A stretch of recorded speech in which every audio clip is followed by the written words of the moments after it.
Ahojte moje ľúbezné kozliatka. Dneska vám poviem legendu o tom, ako so mnou Minecraft vyjebal pri mojom poslednom pokuse o gameplay.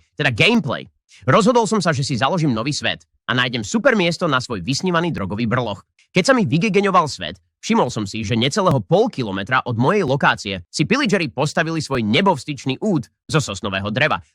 Podobne vzdialená od ich hideoutu aj bola Horná Dolná. Taká chudobná ubohá dedina, že tam ani kováča nemali. Normálne cigáni z Kežmarku by sa stadiaľ radšej odsťahovali na Hornú Oravu zamrznúť, než aby tam strávili o čo i len minútu kradnutia.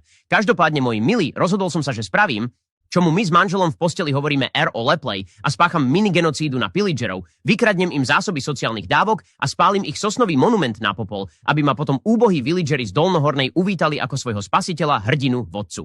Strávil som tak niekoľko dní a nocí učúpený v jaskyni a grindil som si svoj equipment, aby som sa tým nosatým Nosferatu cigaňom ostrostrelcom mohol postaviť v súboji na život a na smrť. Keď som bol hotový so svojou úmornou prácou v bani, ktorej sa ti reptilianskí cigoši vyhýbali ako Kristus homosexuálom, bol som schopný si ukovať úctyhodnú zbroj a náčine. Noc pred útokom som sa rozhodol navštíviť Hornodolnú obec, aby som sa oboznámil s jej socioekonomicko-politickou situáciou a na základe toho pripravil svoje ďalšie kroky. Nebudem klamať, cestou ma skoro zjebalo na smrť, lebo mi božie mlyny namleli enchantovaného mini zomboňa a k tomu divíziu skeletonov tak presných so svojimi šípami, lenže Legolas zelenolisť by zozelenel závisťou. Keby som nemal na sebe štít a neschovával sa zaň ako malé vydesené palestínske dieťa, pravdepodobne by miestne tarantuly na mne spáchali opakovanú nekrofíliu.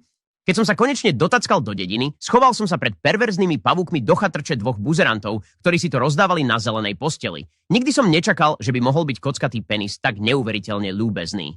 Z tohto hlbokého zamyslenia ma vytrhol frajer, ktorý bol na vrchu a neistým hlasom sa ma opýtal, či sa nechcem pridať. Chcel som rázne odmietnúť, keďže som oddaný katolík a celý život ma priťahovali len maloleté anime dievčatká, ale pri pohľade na jeho výstavný Blaze Rod som si už nebol tak istý týmto presvedčením a tak som povedal, dnes sa nejak necítim. Mojej výhovorke dodával validáciu fakt, že som mal v hlave zabodnutých asi 6 šípov. Tá čo tu chceš? Spýtal sa ten dole. Odpovedal som, že chcem zistiť, či majú nejakú obrannú divíziu proti Nosferatu cigáňom. Prvý villager mi prezradil, že ich posledný oceľový žid bol pillagermi ujebaný pred mesiacom a odvtedy išla ekonomika dole. Nebudem klamať, myslím si, že ukrajinskí migranti budú viacej realistickou príčinou, ale nechal som si to pre seba. Celú noc som sa pripravoval za zvukov vrzgania postele, čo bolo dosť otravné, ale som si spomenul na to, ako chrápe môj bro Bohuš z Intraku, čo si dakedy vravím, či neumiera v tej posteli. A po tejto myšlienke bolo vrzganie teplošov príjemná alternatíva. Za východu slnka som vyrazil na misiu dobiť sosnovú väžu a získať dávky cigáňov. Podarilo sa mi lokalizovať oceľového Júda, ktorý bol uväznený v klietke. Počkal som na to, kým hlavný supercigaň vykopal svojich lenivých pobratimov na svetlo, aby išli hliadkovať na plánínu. Vtedy som vkročil do tábora. Ako správny oravák som valaškou rozrúbal klietku väzneného žida, ktorý sa ihneď vybral k supercigan veliteľovi, ktorému na mieste, ako to v gorálskych rodinách hovoríme, vyrval riť aj s koreňom. Za rekotu veliteľa sa ostatní pillageri vydali naspäť k veži. Oceľový Júd mi urobil veľkú službu, keď sa svojim rampageom odlákal pozornosť celého tábora, aby som sa ja mohol preplížiť do veže a tu vyrejdiť. Namiesto super lootu v podobe sociálnych davok, ktoré cigáni údajne kradnú, ma čakal len škaredý kozí roh, starého chleba a plesnivé semená. Robert Fico, klamal si mi, očakával som dávky a miesto toho sa mi opäť ako v dedine dostalo len holého kokota. Keď som zistil, že žiadny úlovok ma nečaká, prešiel som na plán B a tým bolo nás pillager spawner, zničiť ho a stať sa pánom dreveného údu. Kým ja som behal horom dolom po celej veži hľadajúc spawner, oceľový žid svojimi masívnymi stehnami pukal cigánske hlavy ako melóny. Zúfalý som rozkopal celú posranú podlahu očakávajúc spawner, avšak marne. Zrazu počujem zvonku stonanie podobre orgazmu korytnačky a pochopím, že oceľový Júd skonal. Ako sa na mňa rútili cigáni, zatarasil som východ a vyšiel na úplný vrch veže. Keďže moje plány o prevzatie veže zlyhali, rozhodol som sa, že ak ju nebudem mať ja, tak ju nebudú mať ani cigáni. Veď sú to predsa len nomádi. K čomu by im bola? A tak som celú veňu podpálil a ukryl sa na streche, na jedinom cobblestone, ktorý tam bol. Keď sa základy veže rozpadli a ostal z nich len popol a prach, miesto zhorených cigánskych tiel som pod sebou zbadal asi tucet Nosferatu s mrdou s kúšami boha.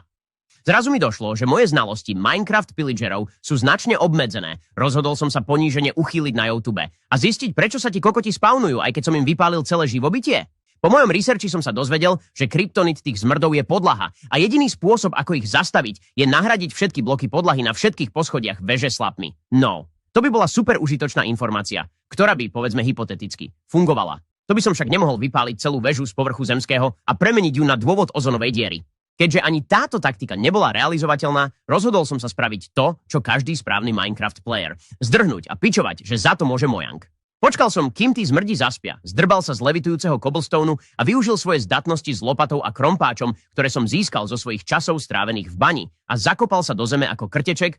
Mojím cieľom bolo vykopať tunel až k dolnej hornej a dúfať, že sa kurva trafím. Preto som využil všetky svoje matematické zručnosti, ktoré som od čias Málika a jeho hrdzavého klinca ešte nepozabúdal, aby som odhadol správnu vzdialenosť mojej destinácie. Keď som sa po asi hodine urputného tunelovania rozhodol vykopať na povrch, zistil som, že som sa vykopal 3 metre od trosiek tej zasranej veže, kde ma ti cigoši podrezali, ošukali do zadku a ukradli všetko moje vlastníctvo.